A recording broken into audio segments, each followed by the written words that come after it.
Hello everybody, my name is Tabitha and welcome back to the IB syllabus of economics for both standard and higher levels. Now today we are going to be investigating the fourth and final unit of the syllabus, which is going to be about globalization. So to begin, we're going to be looking at why do countries trade? We are going to start with some standard level content that is required for both standard and higher level. And to start the unit of globalization, we're going to go ahead and take the knowledge that we've acquired from both micro and macroeconomics and adapt it to this. So let's begin by talking about trade, because obviously talking about how countries depend on one another is the beginning of us talking about globalization. So we're going to talk about international trade and why we need it. International trade, by definition, is the exchange of goods and services between countries. Fairly simple. There are a number of gains to be made from international trade, and we should consider each of them at this point. Hence, why do we need it? Now, we're going to be looking at 7 reasons for international trade in the syllabus. However, this is by no means a complete list, but it's just the ones that we're going to be considering the most, including lower prices, greater choice, differences in resources, source of foreign exchange, efficient resource allocation, increased competition, and economies of scale. So let's take a look. All right, to begin, let's talk about lower prices. This is clearly the most obvious, but the main gain from trade is the ability to buy goods and services at a lower price than the domestic one. Consumers are able to buy less expensive products, and producers are able to purchase less expensive raw materials or primary commodities and semi-manufactured goods. This is the main reason for trade, and I'm sure that in your own life you can even consider some ways that you import certain goods simply because of their lower prices from other countries and even other continents. Prices may be lower in some countries than others because of access to things like natural resources, differences in the quality of labor forces, or differences in the quality of capital and the levels of technology. So this is just referring to the fact the reasons why so many countries can sell certain products at lower levels of the same product being produced domestically is because some countries have advantages when it comes to resources, labor, and technology, while some countries have disadvantages in those areas too. And then obviously we have greater choice when there's more countries making the same product, there's more to choose from. So international trade enables consumers to have a greater choice of products. They now have access not just to domestically produced products, but also to products that come from a number of different countries. Now, whether those products are better quality or quantity from other countries is up to the actual listing and what we actually buy. However, there is a greater choice regardless. All right, let's talk about differences in resources. So I mentioned before that different countries possess different resources, which means that some countries can sell products at a lower price than another country could sell it domestically. Now, there are some resources that a country may need, but might quite simply not have. For example, many countries do not possess copper, diamonds, or oil. This is a huge one nowadays. Oil naturally. However, they may need them in order to produce other products and so have no option but to import the commodities they lack. Remember, primary commodities, we talked about this in microeconomics. And to do this, they will need to export goods or services in order to earn foreign currency and so buy the required resources. So this is essentially saying that if we take, Mexico and the US, for example, and let's consider that they're different currencies. Mexico has pesos and then America, the US, has dollars. Now, let's say the US wants to buy oil from Mexico as a primary commodity to make car gas. Well, to do so, America will aim to sell a lot of exports to Mexico, and so that the money or GDP that they earn back from those exports will be in pesos. Therefore, they already have the currency ready to import oil from Mexico in the currency that they use, which is pesos, okay? So in general, this means that a given country would sell exports to fund their imports and make sure that there is a balance of such. Okay, economies of scale. So we've already mentioned this before in macroeconomics, but let's go ahead and investigate it further. When producing for an international market, as well as for a domestic one, the size of the market and thus demand will increase. This means that the level of production and the size of production units will also increase. Makes logical sense.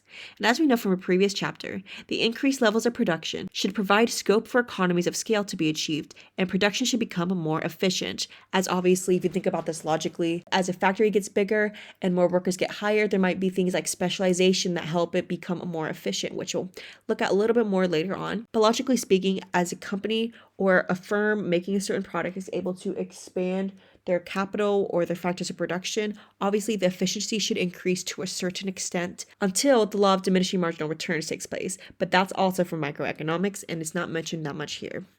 Also, larger production units, like in our theoretical example here, will enable the amount of specialization, I mentioned that before, to increase, okay?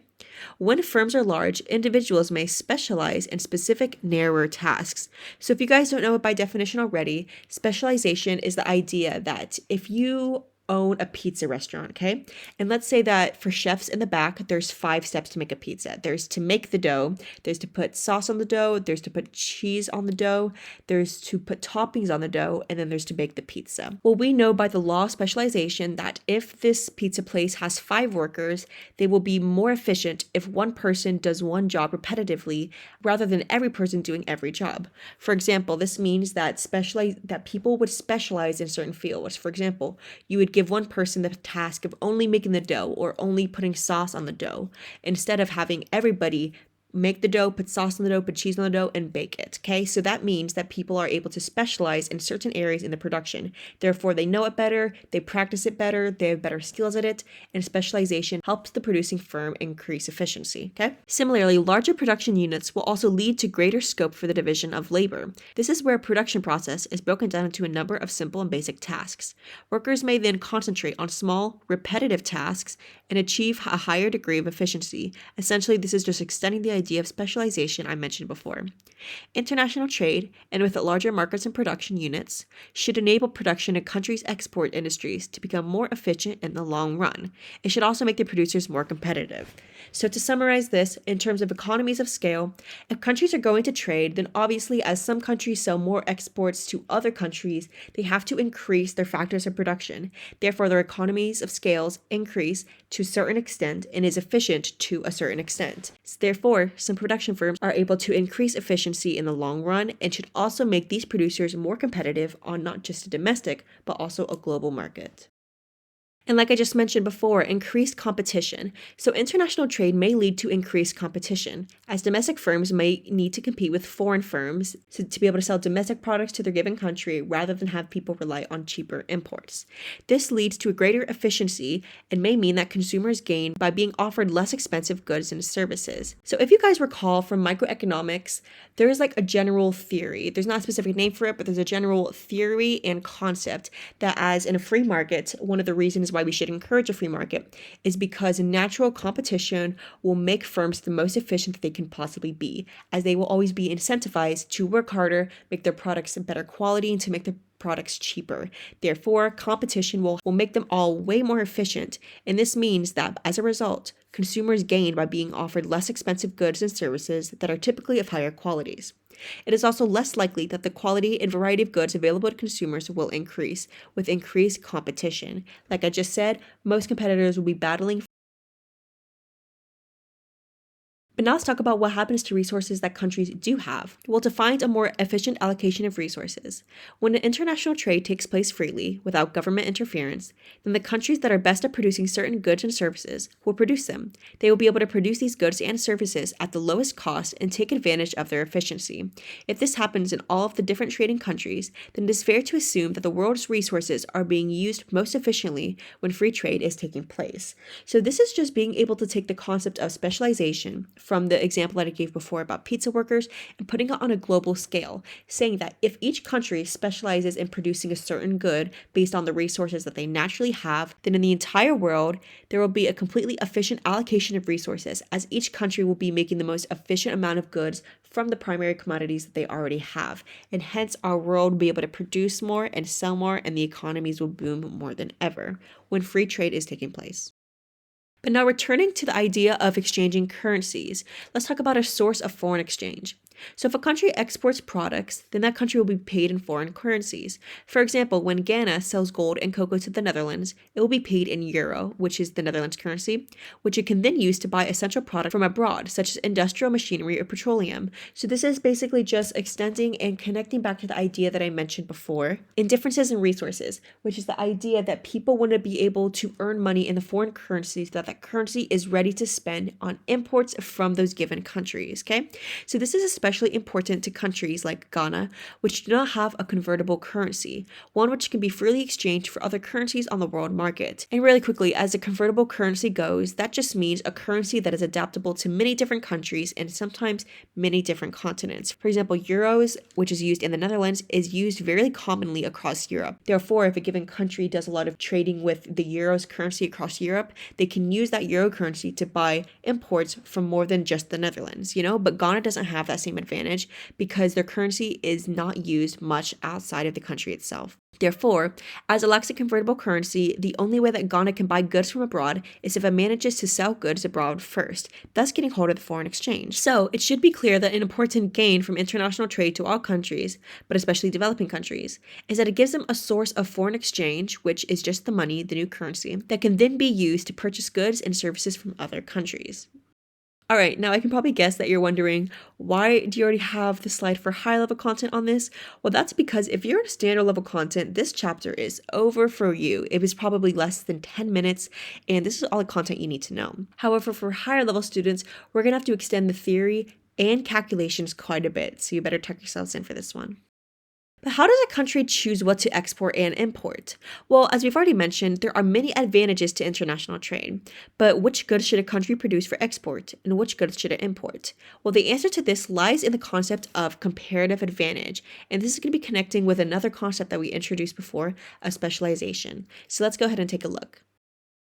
So before we even look at comparative advantage, we have to talk about another term as well called absolute advantage, okay?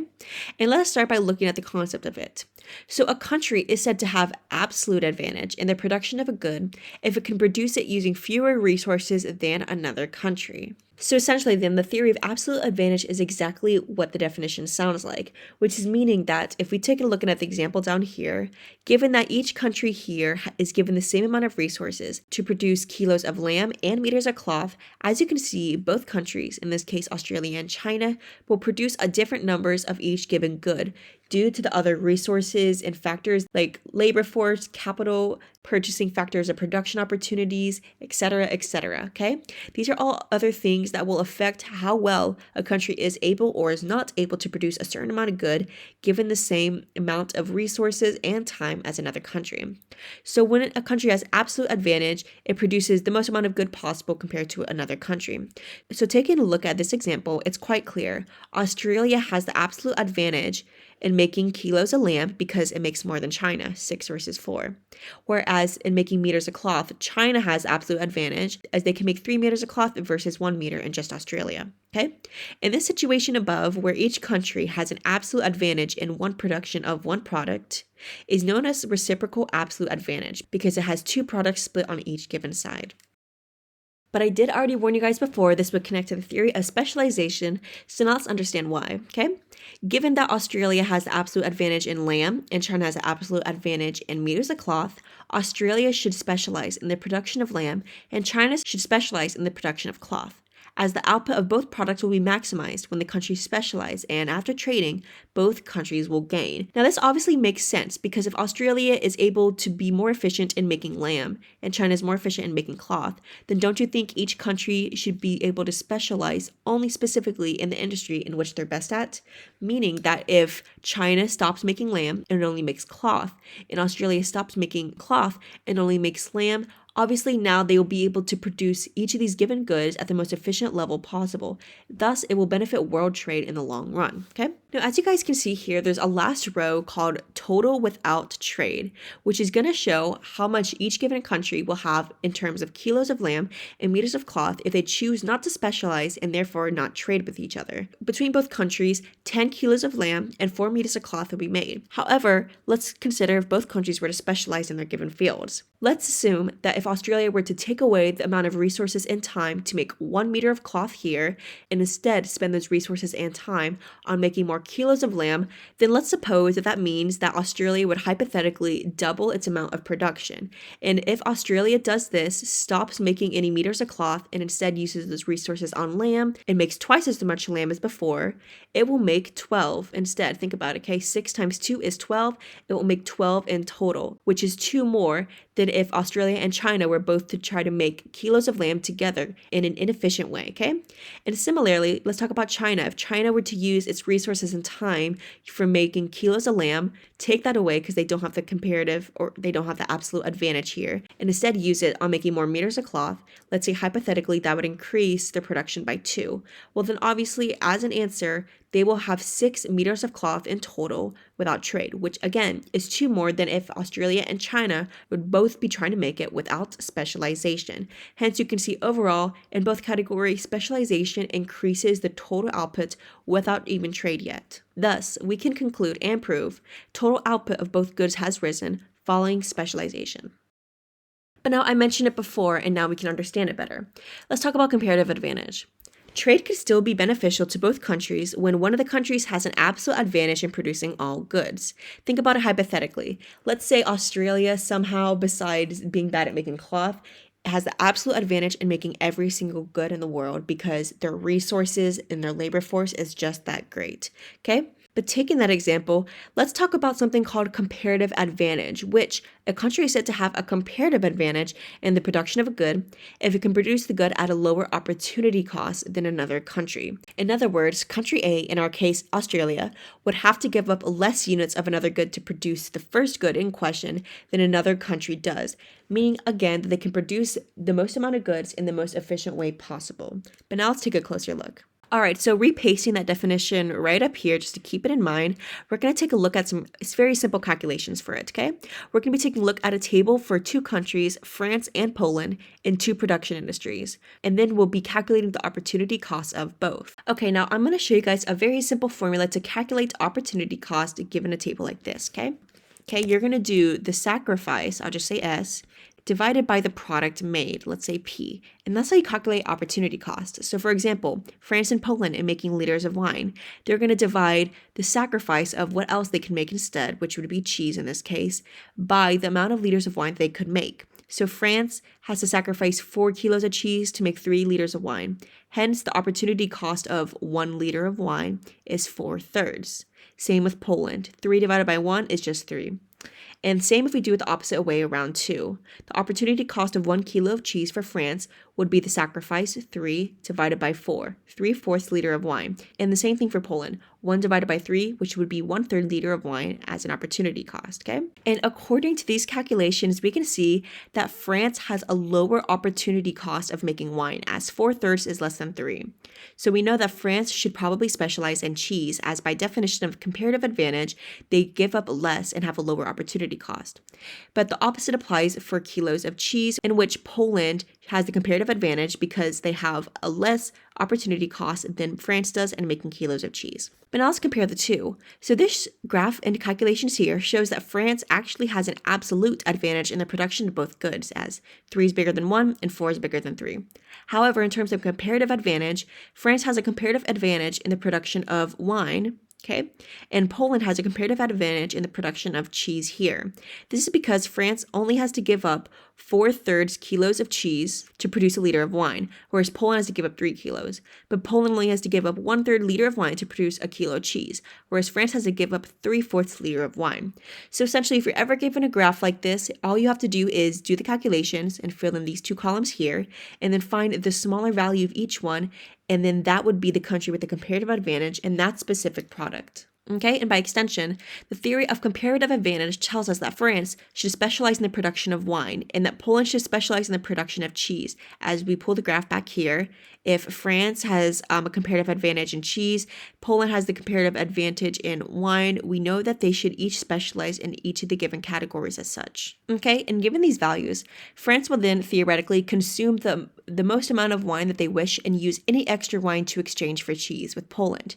In the same way, Poland will consume the cheese that it wants and then use any extra cheese to exchange for wine. The situation can also be shown on a diagram as shown here, and let's look at why, okay? If we were able to take France, for example, and put it on a plot of axes, so as you can see here, on the y-axis we have wine, and on the x-axis we have cheese.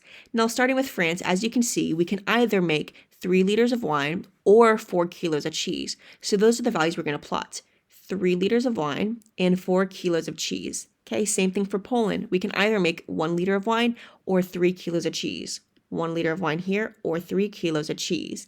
And this is something called the opportunity cost graph, okay? You might have seen it or been introduced to it in microeconomics, but if you haven't, this is essentially what it is. It's showing the opportunity cost of countries when producing two goods. And if it reminds you guys of a PPC curve, it definitely should, because the same theory is behind it. And essentially that theory is saying that no matter where we are on the line, whether I be here, here, or here, for France, let's say, it will show me the amount of cheese and wine that I will be able to produce at each given level, no matter where I am alongside the curve. And this can be proven. And once again, looking at the graph, I can either use all my French resources for 3 liters of wine or 4 kilos of cheese. And as seen on the graph, if I make 3 liters of wine, there's 0 cheese made. And if I make 4 kilos of cheese, there is 0 liters of wine made. So as you guys can see, we can prove that opportunity cost can be shown anywhere on these two lines now that we've plotted them according to the graph, okay? And also something interesting, if you plot two countries against each other on a graph like this, based on the slope of each country's line, we can actually identify which product they should specialize in. So as you guys can see, Poland is going to be flatter and closer to the x-axis, as France is a little bit steeper and closer to the y-axis. Theoretically, this proves to us that France should produce the product on the y-axis and Poland should produce or specialize in the product on the x-axis. So essentially, if you guys ever need to know at a quick glance which product each country should specialize in, you could plot this on a graph and then see which one each line moves closer towards. And whichever axis that line is whatever that country should specialize production in.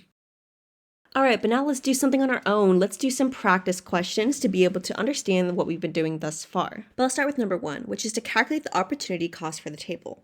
So we're calling the formula I gave before, which you will not have on your exam, and you do have to remember, we're going to be dividing the sacrifice by the product made.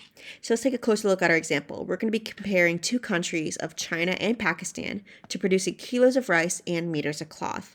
So this should be fairly simple, okay? The opportunity cost of producing 1 kilo of rice is going to be the sacrifice 4 divided by 5. The same thing for Pakistan, the sacrifice of 3 meters of cloth divided by 3 kilos of rice, which equals 1. Okay, and the same thing over here. Opportunity cost of producing 1 meter of cloth for China is going to be 5 divided by 4. And then for Pakistan, it's going to be, again, 3 divided by 3, which, again, is 1, okay? And that would be the opportunity cost. All right, so now just moving on to this next slide, so we have a little bit more room. I just rewrote the figures here. But now let's take a look at number 2. Draw a diagram to illustrate the information in the table. So bear with me in my really bad drawing skills here. Okay, so this is going to be obviously a really bad drawing, and I absolutely expect you guys to do a better job than me. But considering I'm on an iPad right now, this is the best I can do with. And let's say cloth is on the x-axis, and then ours on the rice is on the y-axis.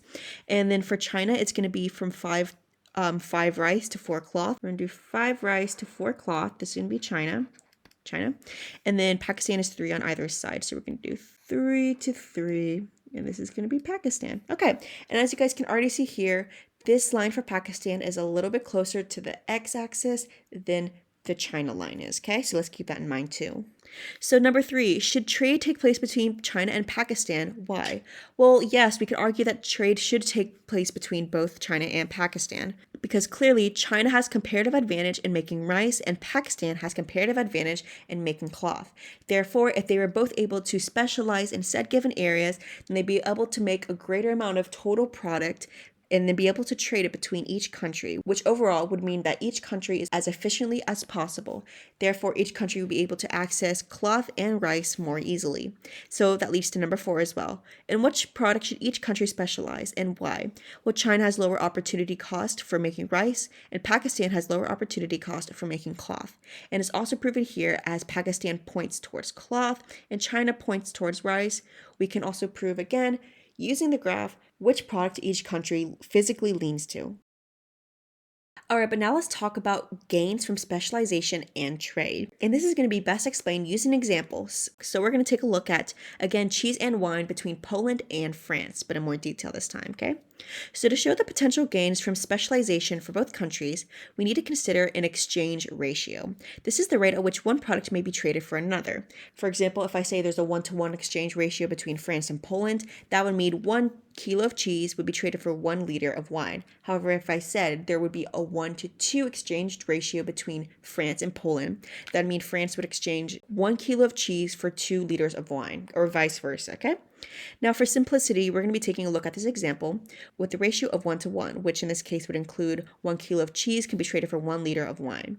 Now this table that we're going to also be using on the next few slides shows hypothetical total outputs of wine and cheese of Poland with the same opportunity cost ratios from the table before. And as you guys can see here, this is basically just an extension of data that we can use to prove the opportunity cost in producing wine and cheese for both given countries of Poland and France.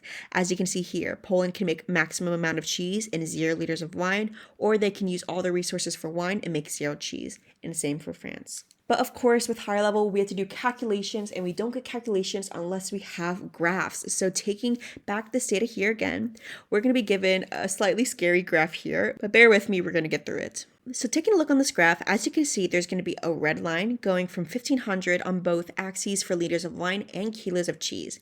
There are 2 boxes for imports and exports, and this is the graph for Poland. Now that's really important. We're not going to be comparing 2 countries in an example like this. We're going to be comparing 1 country, but 2 products, in this case, cheese and wine. And there's also a second gray line down below, which we're going to start with first. So let's read through the analysis now. So as you guys can see from the gray line, this is what Poland is going to be producing at before specialization. So to plot this line, you would simply use the data here between 500 liters of wine or producing 1500 kilos of cheese, which is shown at this point here and this point here, and together this would show the opportunity cost curve for Poland and would show before specialization how much of each product Poland could currently have, okay? Now, if you're ever asked a question about this, it will give you a specific value of X to look for. In this example, it's going to ask us to pinpoint 600 million kilos of cheese, which also means they can only produce 300 million kilos of wine. But in a question, it will give you one of these values and ask you to find the other to find the X value overall. But in this example, we already have it right here, okay?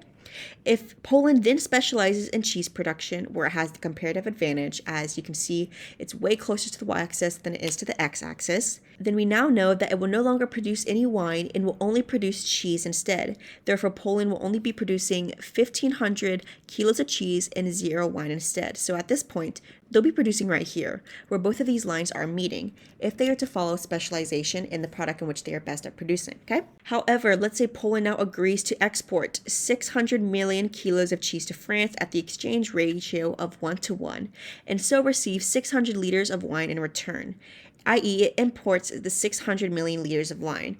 Okay, so again, if this is put in question form, it will give you this value here. It will say what the 2 countries' exchange ratio is, if it's 1 to 1, 1 to 2, 2 to 3, whatever. And the question will also give you how much of the given product from your given country do they want to export to another country in terms of the given ratio. So again, now as you guys can see, we have a red line here. This is going to be the 1 to 1 ratio line. Okay, so this is 1 to 1, and this is the ratio line. I drew 2 ones differently. I don't know why, but this is going to be the ratio line. And as you guys can see, because the ratio is 1 to 1, it's either going to be 15 kilos of cheese or 1,500 kilos of cheese or 1,500 liters of wine. However, if it was 1 to 2, it would go from 1,500 kilos of cheese to right here, right in the middle, 715 liters of wine to be traded instead. That is if the ratio was 1 to 2. And if the ratio was 1 to 50, obviously it would get smaller. But since it's 1 to 1, it's fairly simple, and we just go from this value on one side to this value on the other. So that's why that line exists, okay? Now, as it says here, Poland agrees to export 600 million kilos of cheese to France at the exchange ratio of 1 to 1. Now, if we take all the cheese that Poland has in total, which is 1,500 kilos, subtract 600 kilos from it, then we go down and we hit this point here, Y.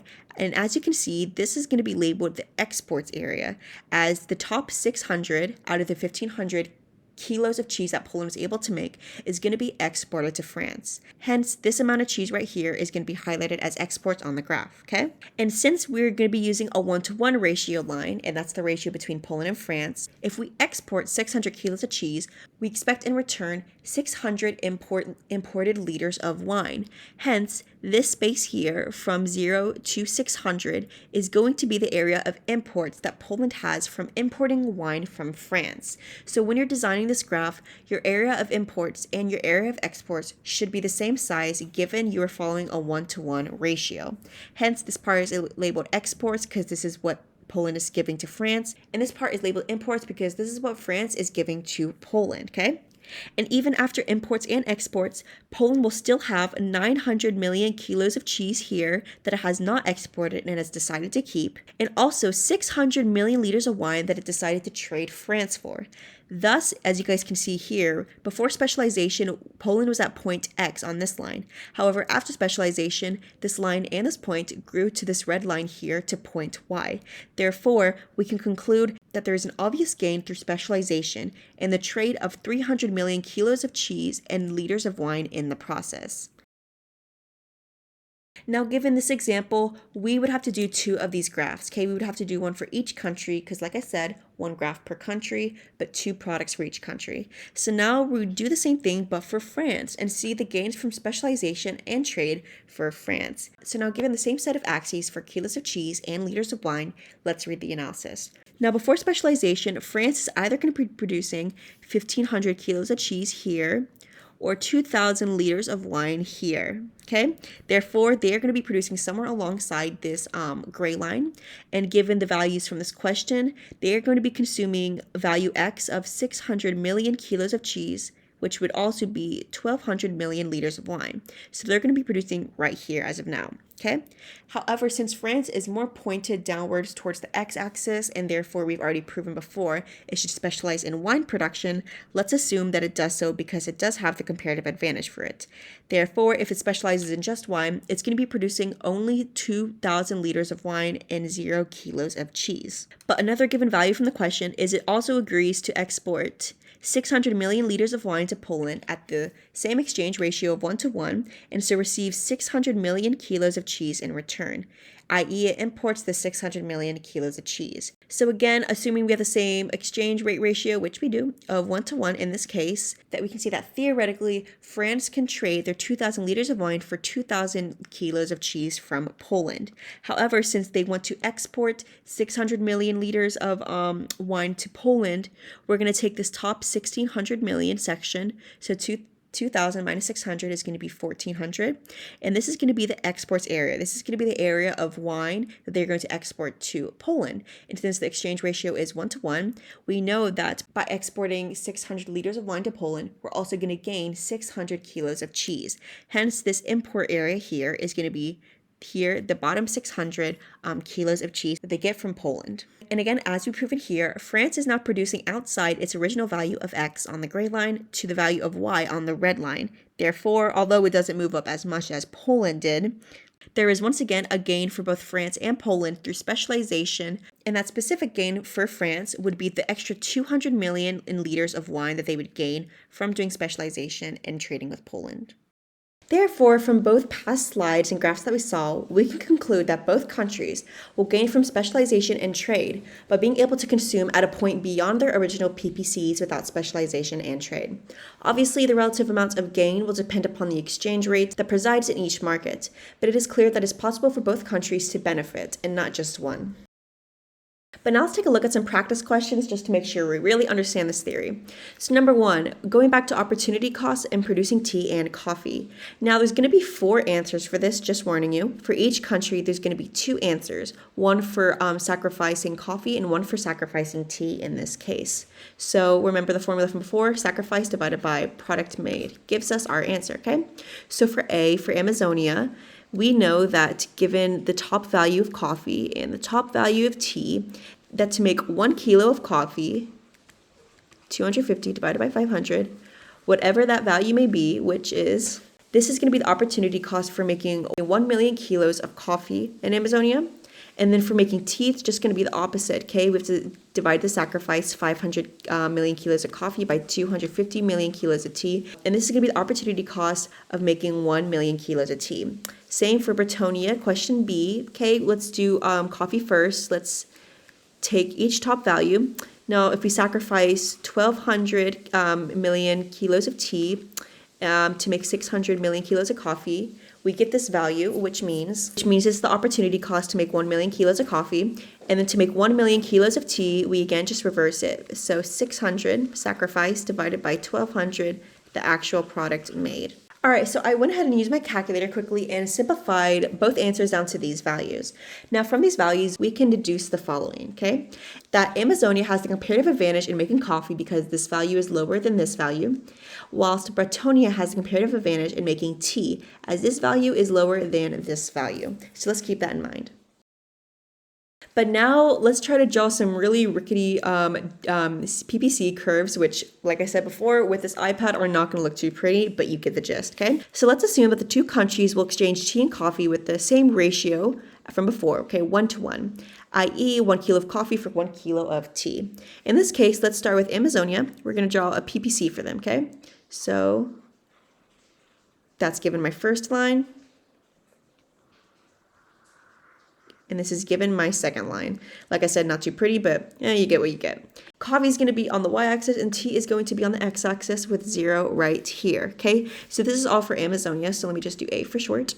Before we even read the rest of the questions, we're going to first plot the opportunity cost line of Amazonia using these values before specialization and trade, which means they can either produce 500 kilos of coffee or 250 kilos of tea. So let's say 500 is the maximum at each of these, okay?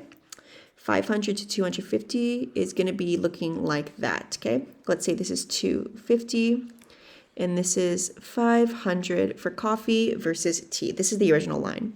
Now, like I said before, we're going to be given this value. So show the original position on this PPC if Amazonia is producing and consuming 100 million kilos of coffee and 200 million kilos of tea.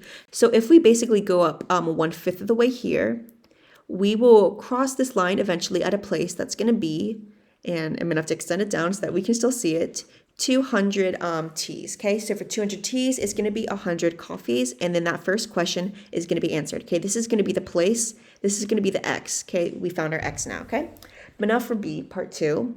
Show on the diagram and explain in writing, but I'm not going to write because I don't have space, what will happen to Amazonia if it specializes in coffee production, consumes 200 million kilos of coffee, and exports the remainder to Bretonia in exchange for tea at an exchange ratio of 1-to-1. All right, so let's break this down a little bit. So to start, we need our 1-to-1 exchange ratio line. And since we know that 500 coffee is the highest there's here, we're going to draw a line of 500 coffee to, oh, that's so bad. We're going to draw a line of 500 coffee to 500 tea. And that's going to be our 1-to-1 exchange ratio line. So I'm just going to do 1-to-1, show that there, pretend that's the red line.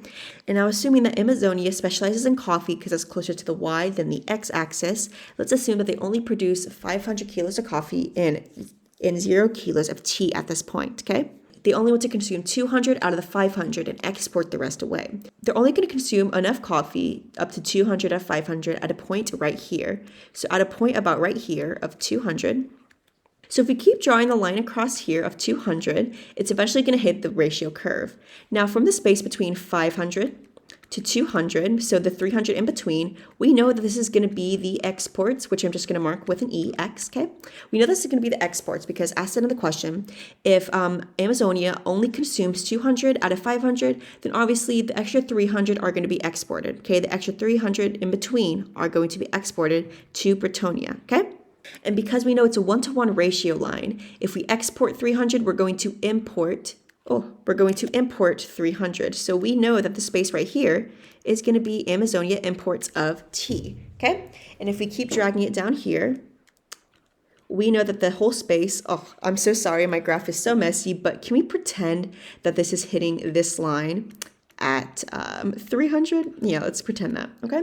And as you guys can see here, this is what a full diagram would look like that would answer all the questions above. But now given the new position on the curve, on the exchange ratio curve that we've hit right here, this is going to be Y, so that we could deduce overall the gains for Amazonia between specialization and trade is going to increase here from X to here for Y, which overall increases the amount of coffee by 100 million and the amount of tea by 100 million.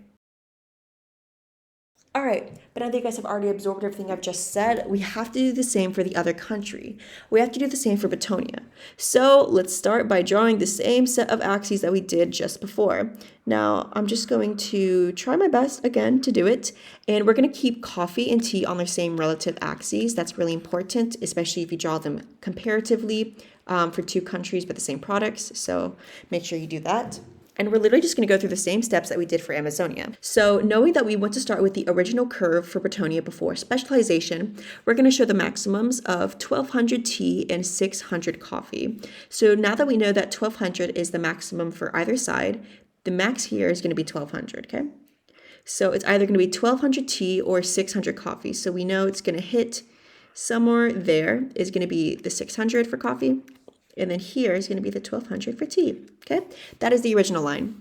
Now show the original position on this PPC or opportunity cost line if Bretonia was producing and consuming 200 million kilos of coffee and 800 million kilos of tea. So if we go for 200 million kilos of coffee, let's say about right here, we would drag ourselves across until we hit, pretend that's a straight line, again please, until we hit, theoretically, 800 kilos of tea. Okay, and then that's that. And once again, because we're using a 1-to-1 exchange ratio line, let's go ahead and draw that. For 1,200 kilos of tea, we can export and trade for 1,200 kilos of coffee. So now we know the exchange ratio line is from 1,200 coffee to 1,200 tea. Okay, and again, let's just label that for clarification as the 1.1 exchange ratio line. So to show on the diagram and explain what will happen if Bretonia specializes in tea production, consumes 900 million kilos of tea, and exports the remainder to Bretonia in exchange for coffee at the rate of 1:1. So once again, let's start by breaking this down. So let's say that Bretonia wants to consume 900 million kilos of tea. So out of tea here, if 800 is here, we know that 900 is going to be somewhere right here. It's going to hit right here and exports the remainder to Bretonia. So obviously the remainder here is going to be 300 million. Now we know this is going to be the amount of exports of tea that they share with or send to Amazonia. And because of the 1-to-1 exchange ratio, if they export 300, they're going to import the 300 here of coffee for themselves, okay? And as we can see here, there's 2 points. Again, we have X, which is right here. I'm trying really hard to draw it. And then right here, I don't know if you guys can really see it, is Y. Now, like the example practice question that we did before between cheese and wine in Poland and France, obviously one of the countries benefited much more from the trade of specialization than the other, but nevertheless, both countries benefited to an extent. So while we can see here that Amazonia clearly benefited more than Bretonia, they did both benefit, in which Bretonia also increases outside their PPC curve, in which they are able to consume the same amount of coffee of 200 million, but for a greater amount of tea, which would be 900 million if I keep drawing it down right there. Hence, they both gain from specialization and trade. Okay, but now let's talk about, when does comparative advantage not work? Is it always lilies and daffodils, or is there some downsides to it? Well, one point to bear in mind is that the theory of comparative advantage works so long as the opportunity costs faced by the two countries are different. If the two countries face the same opportunity cost as shown by parallel PPCs, so theoretically that would look like that, then there would be no point in trade taking place. But now let's take a further look at what that means. All right, so bringing back France and Poland, but shifting around the figures a little bit, let's talk about what would happen if they had parallel PPCs. As we can see from the values here, if the slopes of the two production possibilities curves are the same, then opportunity costs for each country will be identical, and there will be no gains to be made by trading. Now, this is proven by the new values that we see here. As you can see, if we find the opportunity cost by doing the same calculations as before, the same opportunity cost for wine and cheese will be the same for both countries. Hence, when we plot their values on this curve, they have the exact same gradient. Therefore, not one country faces more directly towards the y or the x-axis. Therefore, we know that neither country should specialize particularly in anything compared to each other. So comparative advantage does not give any gains for specialization and trade in this case. But what even gives a country comparative advantage in the first place? Well, to a large extent, comparative advantage is, like I mentioned before, based on a country's factor endowments. A country that is considered to be endowed with a large amount of land may develop a comparative advantage in agricultural products. A country with abundant unskilled labor can develop its comparative advantage in the production of labor-intensive but low-skilled manufactured goods. A country with abundant, well-educated labor may have a comparative advantage in the output of financial services or jobs in the third sector. A country with beautiful beaches and a favorable climate may develop its comparative advantage in the output of tourist service, illustrating that climate can also be a factor of production in this case. The abundance of a particular factor will make the price of this factor relatively lower than the price of other factors, thereby allowing the opportunity cost of the goods and services using that factor to be lower than it would be in other countries. So again, this is just rectifying the idea that a lot of reason behind why countries have comparative advantage in some things but not in others comes from luck, okay? Whether they're an impoverished country with low GDP or they have really high skilled workers, they have a really high happiness index, their environment is way cleaner than another country. All these factors add up together to how and why some countries are able to specialize and operate more efficiently for some product industries than others. But lastly, as an evaluation point for econ, we have to look at limitations of this theory in the first place. So now for the limitations of the theory of comparative advantage, we have to consider that this theory is actually based upon a number of assumptions, which tend to limit the application of this theory in real life. So let's take a look at some examples. As in perfect competition, is it assumed that producers and consumers have perfect knowledge and are aware of where the least expensive goods may be purchased? Therefore, they know which countries are able to specialize in them the best out of every country in the world and therefore able to sell it at a lower price. It is usually assumed that there are no transport costs. However, in reality, this is not true. The existence of transport costs may erode a country's comparative advantage and not make it international trading worthwhile, since it may eliminate its competitiveness. This is essentially scratching at the idea that things like tariffs, import taxes, things like that exist, and we're going to be looking at it and protectionism in the next few chapters later on. But essentially, the idea that even if a country around the world is selling a really good product for a lower price than you could buy it domestically, with tariffs and import costs, this may limit its competitiveness and it might actually become more expensive than it would be if you bought it domestically.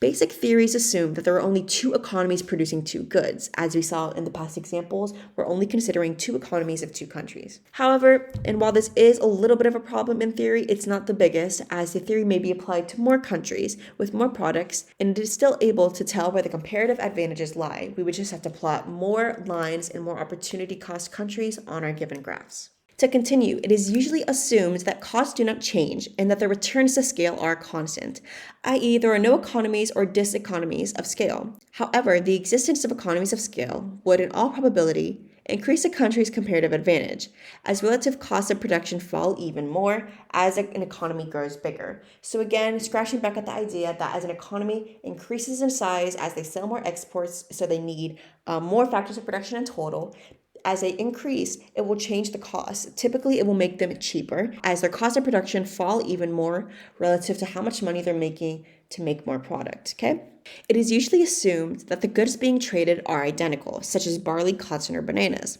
However, problems arise with goods such as consumer durables. A Toshiba television, for example, will be different from a Philips television, and so it is much harder to prove that Japan has the comparative advantage in producing televisions. So again, this is talking about the idea that some products you can buy anywhere in the world and they're basically the same. I think food is a really common example of this, things like bananas where you just pick it off the tree and sell it, but things where they're able to be customized more, typically technology. Or phones is actually a really big example because you have Hawaii phones from China and you have Apple phones from the States. And while you would consider them to be in the same market because they're both phones, it would be really hard to argue who has the comparative advantage because the technology of each phone is built so differently.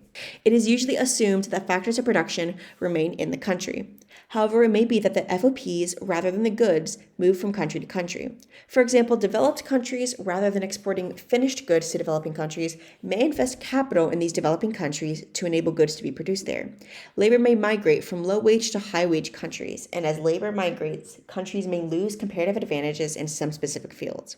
And lastly, it is usually assumed that there is a perfectly free trade among all countries.